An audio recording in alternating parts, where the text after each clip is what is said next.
This is the Mistress Carrie Situation Report for November 19th, 2025. A ton of tours just got announced.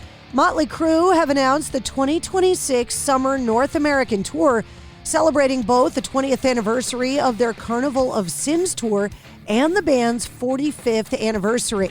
The 33-city tour will feature Tesla and Extreme. Tickets go on sale this Friday, November 21st at 10 a.m. Dates in New England include July 24th in Guilford, New Hampshire at the Bank of New Hampshire Pavilion, July 25th in Bangor, Maine at the Maine Savings Amphitheater, and August 1st in Mansfield, Massachusetts at the Xfinity Center.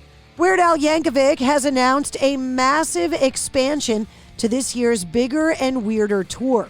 The extensive tour starts in Florida at the end of May and wraps up at the end of October in Milwaukee. That includes several dates in New England, including July 14th in Providence, Rhode Island at the Providence Performing Arts Center, July 15th in Uncasville, Connecticut at the Mohegan Sun Arena, July 18th in Boston, Massachusetts at the TD Garden, July 19th in Bangor, Maine at the Maine Savings Amphitheater, July 21st in Lenox, Mass at Tanglewood, and July 22nd in Guilford, New Hampshire at the Bank of New Hampshire Pavilion, and July 24th at Essex Junction, Vermont at the Midway Lawn at Champlain Valley Expo. Plus a show in Connecticut on July 28th in Bridgeport at the Hartford Healthcare Amphitheater. All of those dates go on sale this Friday, November 21st at 10 a.m.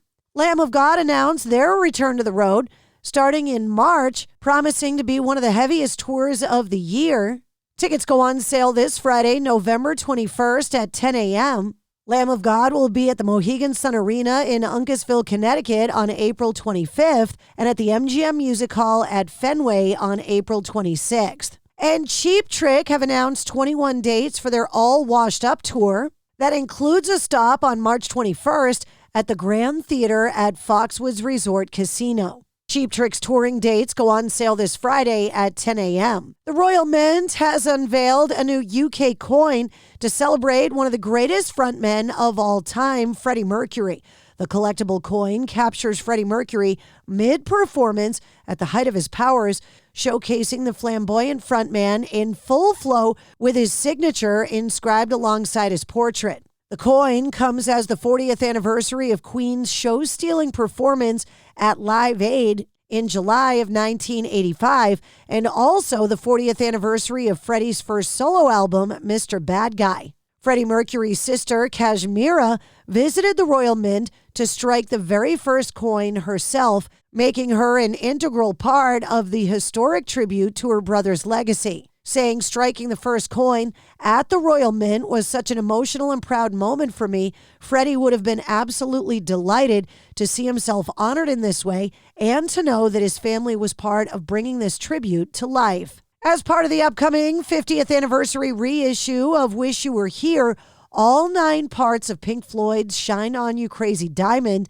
have been released as one continuous 25-minute piece of music for the first time ever. Wish You Were Here 50 will arrive on December 12th, including a number of rarities and bonus material across various formats. Shine On You Crazy Diamond originally appeared as 2 halves, bookending the classic 1975 album, with parts 1 through 5 as the first track and parts 6 through 9 as the closing track. The song was written as a tribute to the band's original lead singer, Syd Barrett, and the recording of the tune took on even more lore when the reclusive Barrett actually visited the band at Abbey Road Studios as the final mixes of the track were taking place. Deep Purple have announced a UK tour in November of 2026, with Mammoth opening up. The band's 1970 classic Child in Time was reworked for the soundtrack of the trailer of the latest season of the blockbuster series Stranger Things.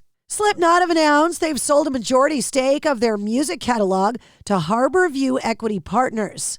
It's being reported that Slipknot's back catalog is valued at $120 million and would include ownership rights to their publishing and master recording royalties.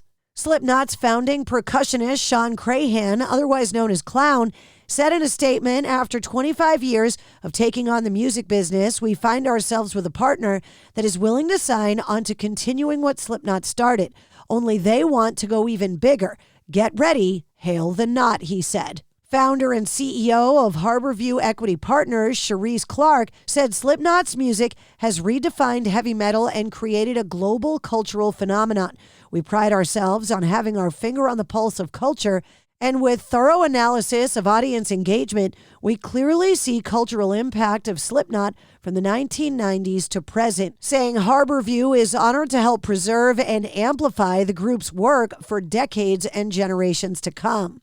And that's your sit rep. For more details on all the stories, check the links in the show notes of this episode.